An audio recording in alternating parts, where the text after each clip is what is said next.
el pueblo del príncipe habrá de venir. Del príncipe que habrá de venir, de nuevo, es una frase a modo de preposición que no está en línea directa con el antecedente de preposición o del pronombre relativo él.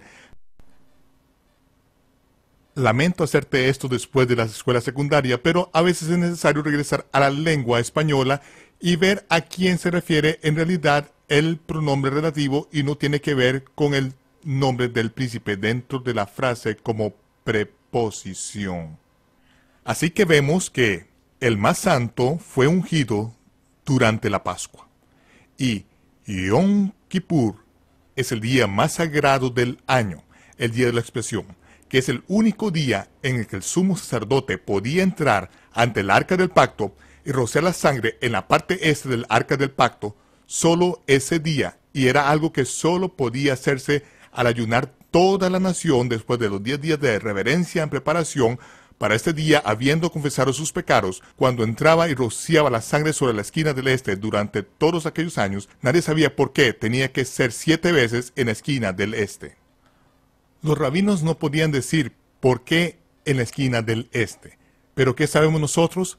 Cada una de las fiestas del Señor es una sombra de una figura de lo que debe cumplir el Mesías. Sabemos que cuando le atravesaron el costado, la sangre cayó y ungió la esquina oeste del arca del pacto. La esquina en la que no se permitía jamás la sangre de animales, que es la mano derecha del trono de Dios.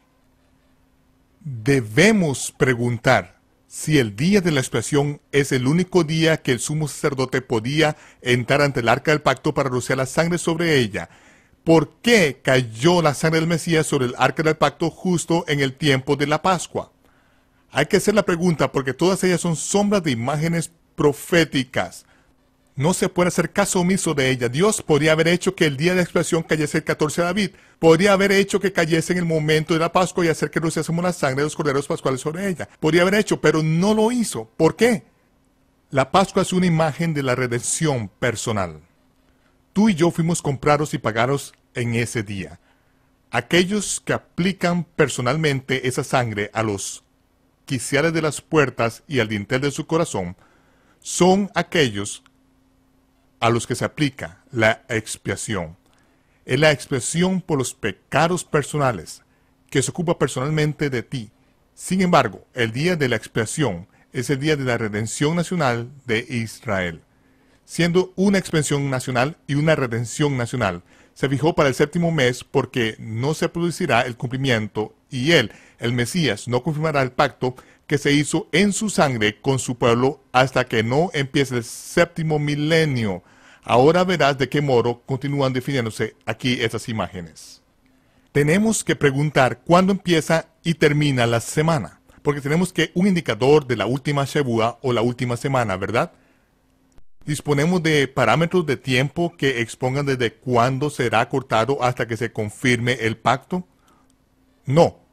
No disponemos de parámetros que aplicar, solo tenemos el establecimiento del mandamiento hasta que el Mesías es cortado y luego tenemos al Mesías que confirma su pacto cuando comienza la última Shavua. Entonces podemos preguntar, ¿cuándo empieza y termina la semana? La semana empieza el 10 de Tishri en Yom Kippur, el día de la expiación, que es el día de la redención nacional de Israel, que será cuando Dios realice un milagro tan increíble. Recuerda lo que sucedió cuando Dios le dijo a Moisés, haré algo que a partir de ese día Israel nunca dudará de ti. Creerán que yo te he enviado. Ese es el día que ha sido apartado para que Dios realice un milagro increíble, revelando el arca del pacto y manifestando el testimonio que puso Dios en la tierra, su Hijo, el Espíritu, el agua y la sangre que dan testimonio en la tierra. El testimonio que Dios dio de su Hijo se encuentra aún en la tierra hoy. Al norte de la muralla de la ciudad de Jerusalén, en el día de la expiación, será cuando Dios realizará un poderoso milagro y mostrará su mano y su poder. Y a partir de ese día se confirmará ese pacto e Israel no dudará que Yahshua, Jesús, es el Mesías. Michael Root regresará en tan solo unos momentos. Una vez que una imagen ha quedado grabada en nuestra mente, es muy difícil borrarla y comenzar a partir de cero. La mayoría de nosotros nos hemos creado con una imagen de Daniel como un joven que se paseó seguro dentro del foso de los leones. Pero en aquel entonces tenía más de 80 años.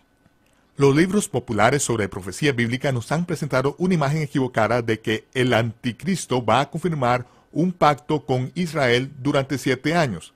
Pero en realidad es el Mesías quien confirmará el pacto mismo que él hizo con su propia sangre, y él confirmará ese pacto con su pueblo Israel. El ángel le dijo a Daniel que el Mesías haría la reconciliación por el pecado y que él ungiría al Santísimo. Ese acto se realizó cuando la sangre derramada de su costado cayó sobre la parte oeste del arca del pacto, que fue enterrada a 20 pies de profundidad y 500 años antes del suceso de su crucifixión. Él, el Mesías, confirmará el pacto de la sangre que reconciliará al mundo con Dios cuando se revele el arca del pacto en los últimos días. Te invitamos a que te unes a nosotros de nuevo para la próxima vez para ver el episodio número 23 de una serie de 26 partes sobre las profecías en la fiesta del Señor. No vendrá ese día sin que antes... Este es Michael Root desde Jerusalén, deseándoles Shalom, paz, y les veré cuando se despeje el humo.